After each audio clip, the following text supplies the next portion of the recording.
안녕하세요. 돈 버는 지혜를 안내하는 마중물 머니 아카데미 머니코치 김병원입니다. 저는 매주 월요일 돈 버는 일에 함께한 책들을 소개하고 있는데요. 오늘은 다산북수 더 클래식 투자 대가들 마지막 편으로 우리의 영원한 20세기 최고의 투자가 워런 버핏에 대해서 낭독하도록 하겠습니다. 먼저 워런 버핏의 간단히 소개해 드리도록 하겠습니다. 20세기 투자 역사상 가장 위대한 투자자로 꼽히는 인물입니다. 버크셔 해서웨이의 최대 주주이자 회장이다. 네브라스카 오마하 출신으로 오마하의 현지인으로 불린다. 11살에 누나 도리스와 함께 석유 및 천연가스 회사 시티스 서비스에 투자하며 처음 주식시장에 입문했고 1951년부터 3년간 펀드 매니저로 일하며 두각을 드러냈다. 스승인 벤저민 그레이엄이 돌연 은퇴를 선언하자 그를 따라 고향으로 돌아가 자신의 투자 회사를 세웠다. 1959년 운명의 파트너 찰리 멍거를 만나 버크셔 해서웨이의 주식을 매수해 의결권을 획득. 1965년부터 2014년까지 49년간 주가 장부 가치를 무려 8,800배 넘게 올렸다.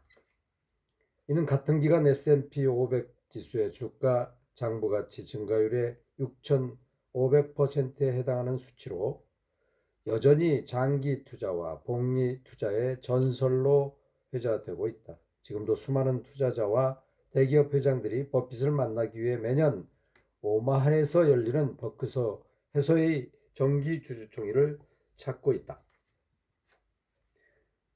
네, 저도 버크셔 해서웨이 비주식을 가족들 그리고 제가 사랑하는 투자 집단 현명한 투자 클럽 그리고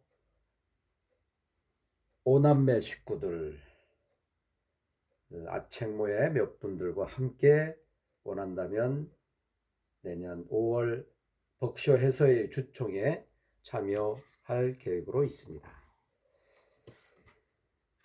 네, 특별히 오늘 워런 버핏에게 배우는 투자와 인생의 지혜 감수자인 밸류 리더스 신진호 회장님의 감수의 글을 낭독해 드리도록 하겠습니다. 주식 투자의 귀재, 오마하의 현인이라 불리는 주식 투자자들의 우상이 있습니다. 오로지 주식 투자만으로 세계 최고 갑부자리에 오른 워런 버핏입니다. 매년 5월에는 주식 투자자들을 위한 우드스톡이라고 불리는 버크셔 해서웨이 주주총회가 열리는데요. 전 세계에서 몰려든 열광적인 버핏 팬들과 함께하는 페스티벌이자 특별 강연회입니다. 버핏에 열광하는 팬들 대다수는 자신도 버핏처럼 주식 투자로 돈을 벌고 싶다는 욕심으로 그 자리에 모이는 것일 터입니다. 많은 사람이 버핏을 따라 하려고 애를 씁니다. 구체적인 투자 기법은 물론이고 인생관이나 개인적인 성격까지 닮으려고 하는 사람들도 있습니다. 심지어 버핏이 좋아하는 음식인 햄버거와 코카콜라를 따라서 즐기는 팬들도 있을 정도지요. 그래서 인지 세상에는 자칭, 타칭 워런 버핏들이 많이 존재합니다.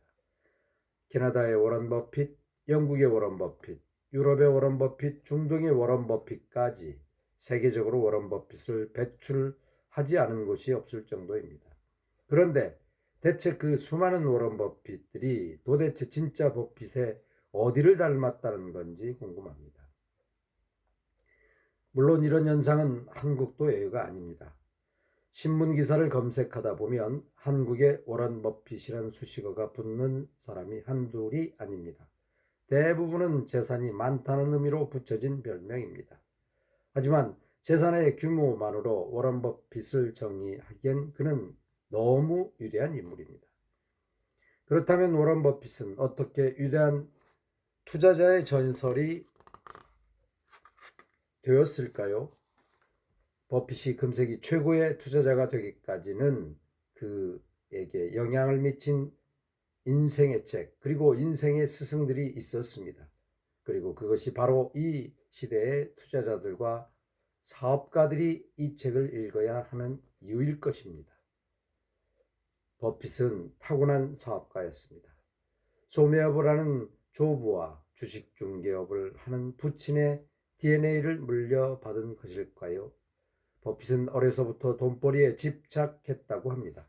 콜라 판매, 폐지 수집, 핀볼 머신 관리, 중고 골프공 판매, 우표 판매, 세차장 아르바이트, 자동차 렌트, 신문 배달 등 법에 저촉되는 일이 아니라면 어떤 돈벌이도 마다하지 않았습니다.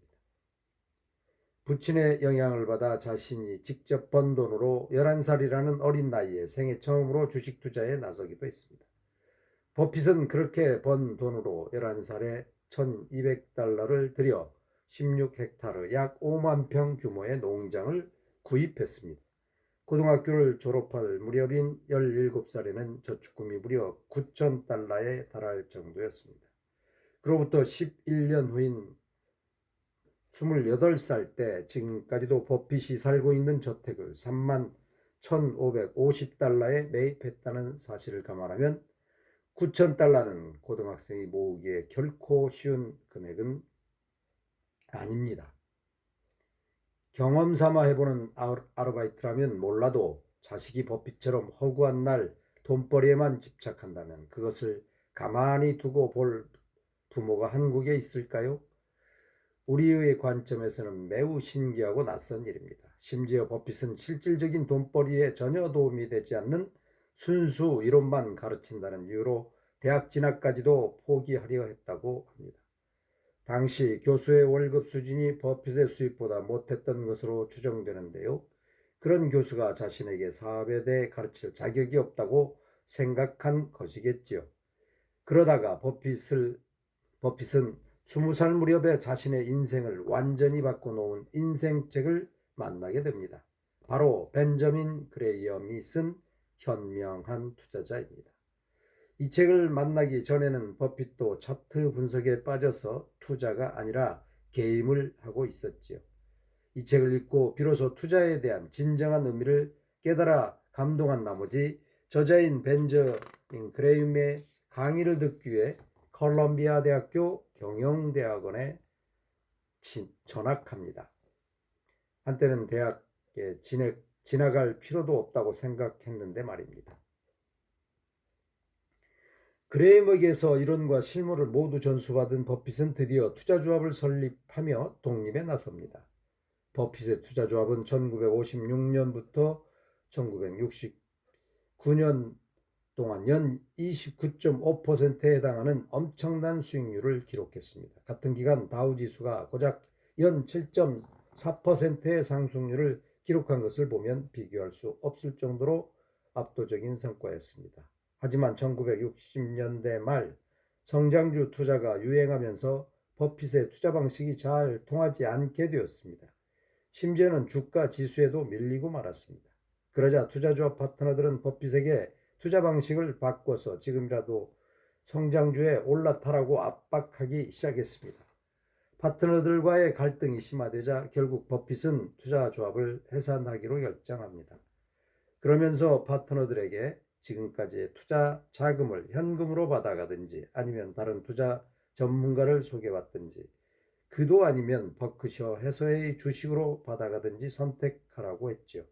그 중에서 끝까지 버핏을 믿었던 파트너들만 버크셔 해서의 주식을 선택했고 시간이 지나 그들은 오늘날 엄청난 갑부가 되었습니다. 버핏은 차트를 분석하며 어찌되었건 돈만 벌면 된다는 식으로 머니게임에 집중하다가 그레엄을 만나면서 비로소 진정한 투자가가 되었습니다. 그래서 그는 벤저민 그레엄은 나에게 아버지와 같은 분이다라고 말하고는 했습니다. 군사부 일체, 임금과 스승과 아버지의 은혜는 하나다라는 옛말과 비슷한 어감이지요. 하물며 큰아들 이름까지 하워드 그레이엄 버핏이라고 지은 것을 보면 버핏이 그레이엄을 얼마나 존경했는지 알 수 있습니다. 버핏은 그레이엄에게서 투자를 보다 큰 그림으로 바라볼 수 있는 지혜를 얻었습니다. 즉 주식은 돈을 벌기 위해 거래하는 일종의 종이 쪼가리가 아니라 수익성 있는 사업에 동참하는 과정으로 이해하게 된 것입니다. 다시 한번 중요한 대목이어서 낭독하겠습니다. 주식을 돈을 벌기 위해 거래하는 일개의 종이 쪼가리가 아니라 수익성 있는 사업에 동참하는 과정으로 버핏은 이해하게 된 것입니다. 벤저민 그레엄이 진행하는 증권 분석 강의를 통해 사업을 철저하게 분석하고 내재 가치를 추정하여 주가와 비교하는 마인드를 갖추게 된 것이지요. 버핏은 그레엄에게 받은 가르침을 계기로 주가 흐름의 향방이 아니라 사업의 전망에 주목하게 되었습니다. 30살이 되었을 무렵에는 필립 피셔의 위대한 기업에 투자하라를 읽고 큰 영향을 받았습니다. 그레엄이 재무제표를 분석해서 내재 가치를 추정하는 과정에 집중했다면 필립 피셔는 직접 발로 뛰면서 기업의 세부적인 내용까지 치밀하게 사실을 수집하고 비교했습니다. 필립 피셔는 서류나 보고서를 통해서가 아니라 사업 그 자체를 직접 확인하라고 주장했습니다. 심지어 경쟁자를 통해서라도 기업의 실체를 파악하라고 했지요. 버핏은 나는 85%의 벤저민 그레이엄과 15%의 필립 피셔로 이루어졌다라고 말한 적이 있습니다. 비중의 방점을 두고 바라보기보다는 경제학과 학생들이 1학년 때는 경제학 개론을 배우고 4학년 때는 경제학 연습을 공부하듯이 그레이엄에게서 투자 개론을 배우고 필립 피셔에게 투자 실습을 공부한 느낌으로 이해하면 좋을 것 같습니다. 아무래도 강론보다는 개론의 범위나 중요성이 큰 편이니까요. 버핏에게 그레이엄 못지않게 결정적인 영향을 미친 인물로 찰리 멍거를 꼽지 않을 수 없습니다. 현재 버크셔 해서웨이의 부회장이죠. 버핏은 1959년 29살에 두 사람을 모두 알고 있던 데이비드 박사의 소개를 통해 멍거와 운명적으로 만나게 됩니다. 멍거와의 만남을 계기로 버핏의 투자관은 완전히 바뀌었습니다. 그때까지 버핏은 그레이엄에게서 배운 대로 내재 가치와 비교했을 때 저평가된 종목을 찾는 데 주력해 왔습니다. 하지만 멍거는 우량 기업이라면 가격에 연연하지 말라고 주장했습니다. 결국 버핏의 투자 원칙은 우량하지 않은 기업을 대단히 싸게 매수하는 것보다 싸지 않아도 대단히 우량한 기업을 매수하는 게 낫다는 것으로 정리되었습니다. 초점이 주식의 가격에서 기업의 수익성으로 이동한 셈입니다. 버핏은 찰리 멍거와의 만남 이후로 다 쓰러져가는 섬유 공장이 아니라 전 세계로 뻗어가는 콜라 회사에 투자하게 되었습니다. 멍거가 아니었다면 꿈도 꾸지 않았을 일입니다. 저는 사실은 내년 가족들과 그리고 투자클럽과 우리 독수리 오남매와 함께 오마하의 주주총회 방문하려고 하는 마음은 어떤 마음이냐면 99살의 찰리 멍거 부회장과 워런 버핏이 어떻게 주주총회를 하는지 그들의 에너지를 느끼고 그리고 내 안에 있는 찰리 멍거와 워런 버핏의 마인드를 발굴하기 위해서 내 안에 깊이 잠겨 있는 투자 잠재력을 발굴하고 이 부분들을 가족과 그리고 특히 손자, 손녀들에게 위대한 유산으로 좀 물려줬으면 하는 분위기, 그리고 투자자들의 삶, 이런 것들을 보여주고자 내년 미국 네브라스카 오바마에 갈 예정으로 지금 주식을 매입하고 또 그런 마음으로 주식 투자를 하고 있습니다. 버핏의 인생의 마지막으로 큰 영향을 준 인물은 빌 게이츠입니다. 나이로 보면 빌 게이츠가 버핏의 아들뻘이지만 두 사람을 뜻을 함께하는 소울메이트입니다. 빌 게이츠는 이미 오래전에 경영 일선에서 물러나 그동안 벌어들인 막대한 재산을 사유에 환원하는 데 주력하고 있습니다. 돈을 버는 것도 중요하지만 돈을 잘 쓰는 것도 정말 중요합니다.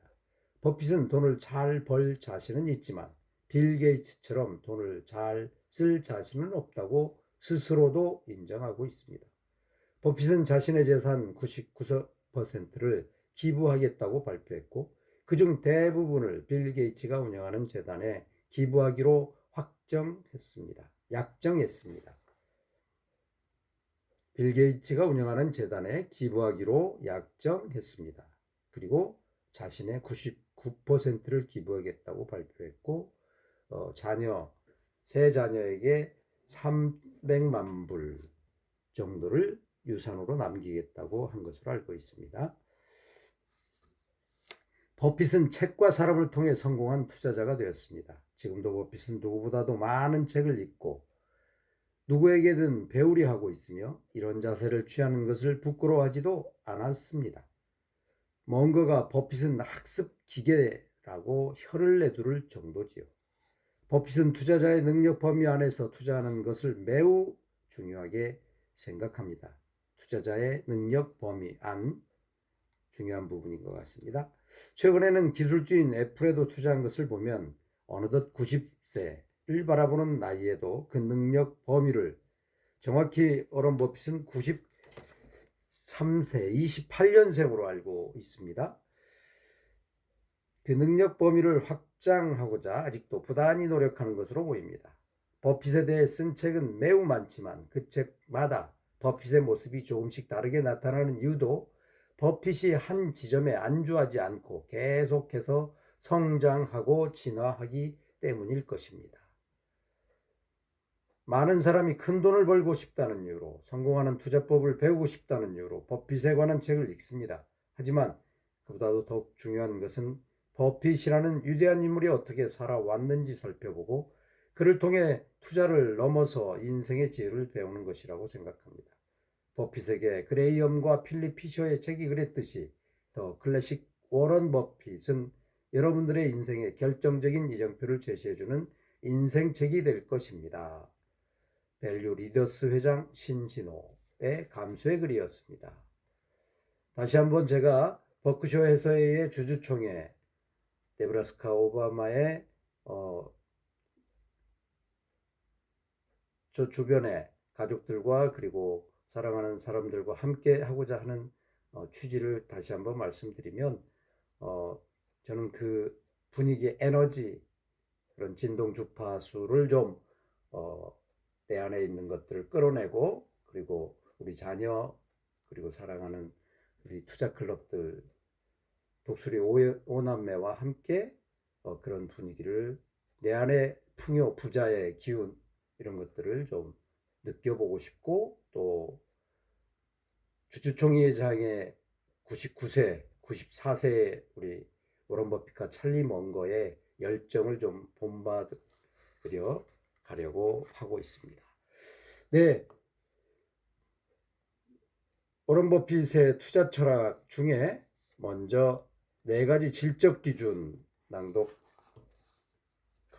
하겠습니다.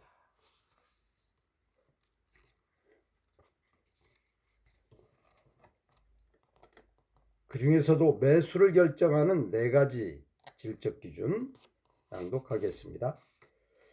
워런 버핏은 오랜 기간 투자 전문가로 활동하면서 자신의 전략을 꾸준히 최적화시켰습니다. 때때로 그런 부정적인 경험도 투자 전략의 반영시켰다. 그는 초창기에 이미 벤저민 그레임에게 배운 담배꽁초 찾기를 그만두고 자신만의 보완형 가치 투자 전략을 찾아냈다. 즉 다른 투자 지표들을 기반으로 매수 결정을 하기 시작한 것이다. 우리는 첫째, 잘 알고 있는 기업, 둘째, 장기적 전망이 밝은 기업, 셋째, 정직하고 유능한 사람들이 경영하는 기업, 그리고 아주 매력적인 가격을 제시할 수 있는 기업에 투자하길 원했다. 투자 결정에 굉장히 투자자로서 중요한 지표들인 것 같습니다. 네, 첫째는 잘 알고 있는 기업, 둘째는 장기적 전망이 밝은 기업, 셋째는 정직하고 유능한 사람이 경영하는 기업, 그리고 아주 매력적인 가격을 제시할 수 있는 네 가지 질적 기준에 따라 투자한다고 하였습니다. 예, 이어서 읽겠습니다. 1970년대 중반부터 버핏은 양적인 가치 투자 전략을 질적인 기준을 추가로 반영시키기 시작했다. 버핏은 질적 결정 기준으로 해당 분야에 대한 투자자의 이해도, 지식, 해당 기업의 장기 전망, 경영 품질 등을 꼽았다. 이 시기 버크셔의 경영진으로 영입된 찰리 먼거가 이러한 보완 전략을 짜는데 많은 영향을 끼쳤다. 실제로 기업 평가를 위한 질적 기준은 일반인이 파악하기에 무척 어렵다. 버핏은 네 가지 기준에 대해 자신이 이해하고 있는 것과 자신의 투자 목적에 맞춰 분석하는 방법은 아래와 같이 정리해 놓았다. 투자자의 이해도. 당신이 해당 기업이나 업계에 일해야만 어떤 기업을 정확하게 분석할 수 있는 것은 아니다. 인터넷 자료 검색 등을 통해 해당 분야를 집중 연구하는 것으로도 충분하다.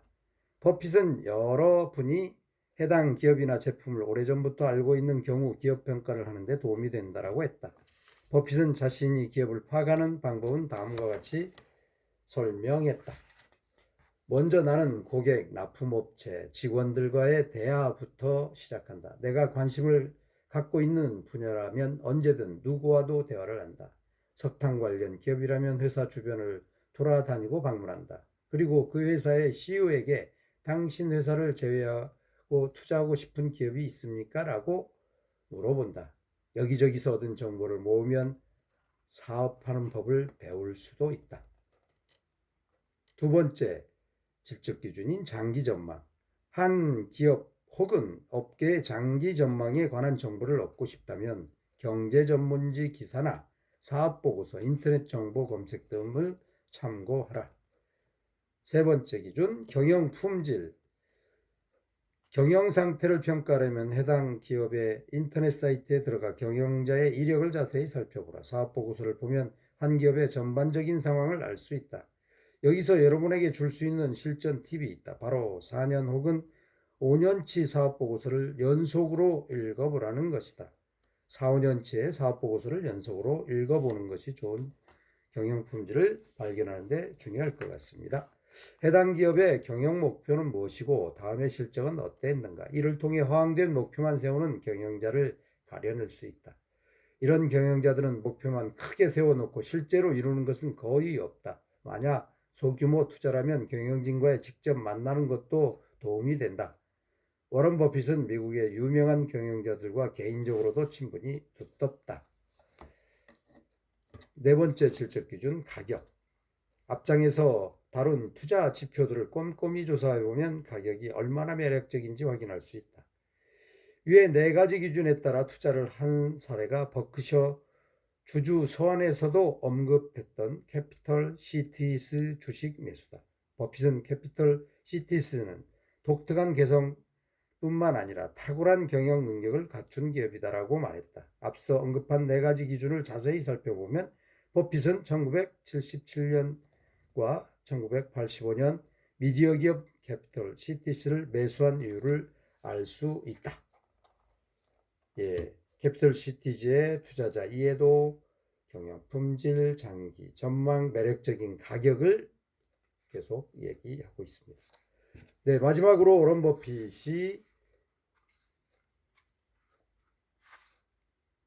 투자 적중률을 높이는 12가지 질문을 낭독해 보도록 하겠습니다.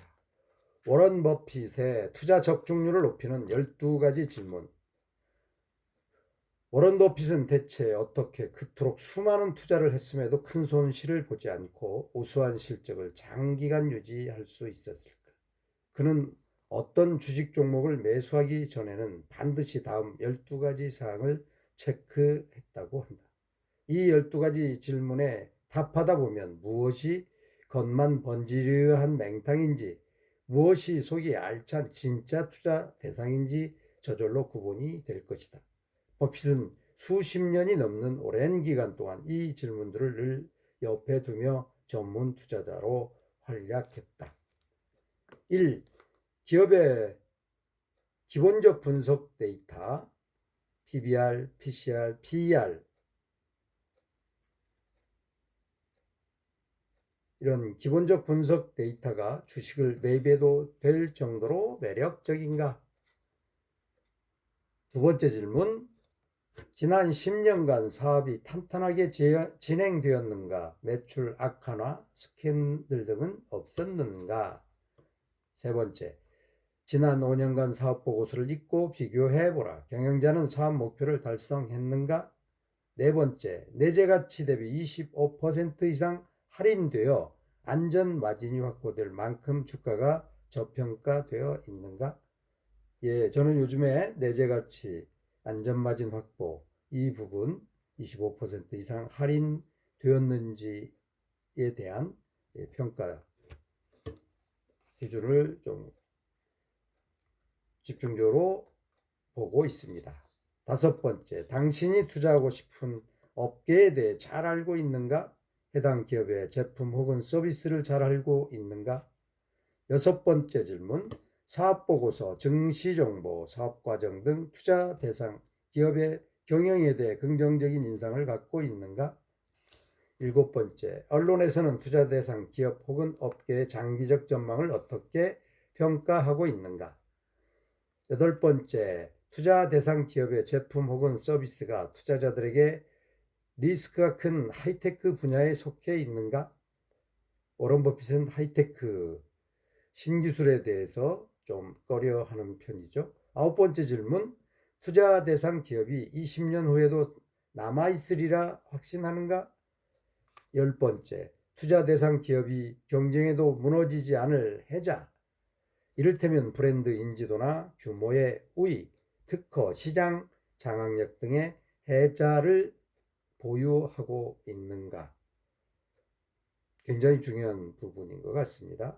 11번째, 최근 분석 결과에 의하면 투자 대상 기업이 20위 정도로 그런저런 순위에 있는 기업인가? 투자 대상을 톱 10 리스트 중 오랫동안 시장에서 입지를 굳혀온 기업으로 변경할 마음은 없는가? 마지막 12번째 질문, 증시 분위기는 어떤가? 강세장인 호황기에 투자하길 원하는가? 아니면 저가에 매수하기 위해 주가가 하락할 때까지 좀 더 기다리겠는가? 예, 저는 매수하기 위해 주가가 하락할 때까지 좀 더 기다리는 인내를 갖도록 하려고 하고 있습니다. 네, 이상으로 워런 버핏의 투자 적중률을 높이는 12가지 질문을 마치도록 하겠습니다. 네, 지금까지 제가 워런 버핏의 작가 소개와 삶의 소개, 감수의 글, 그리고 마지막까지 워런 버핏의 투자 적중률을 높이는 4가지 질문, 4가지 직접 기준을 투자자들을 위해서, 그리고 주식 투자를 하는 투자자들을 위해서 낭독해 드렸습니다. 저는 투자자로서의 워런 버핏 같은 능력을 아마 감히 흉내낼 수는 없겠지만, 워런 버핏이 가지고 있는 여러 가지 투자 철학, 그리고 그가 살고 있는 삶, 또 돈을 벌고 베풀는 나누는 삶, 빌 게이츠와 함께 전 재산의 99%를 사회에 환원하고 또 검소하고 전략하고 그리고 딸들에게 유산을 300만 불씩 자녀에게만 남기고 나머지는 사회에 기부하겠다고 하는 기부하는 삶을 본받고 싶습니다. 그래서 오늘 별도로 워런 버핏 더 클래식 다산북수가 출간한 투자 대가들의 삶과 투자 철학 이것으로 마무리하고 다음에는 하워드 막스 그리고 제가 또 좋아하는 앙드레 코스토라니의 돈 뜨겁게 사랑하고 차갑게 다루어라를 이어서 낭독하도록 하겠습니다. 네, 이번 한 주도 여러분들 뜨거운 가슴으로 행복한 지혜 투자자 되시길 바라면서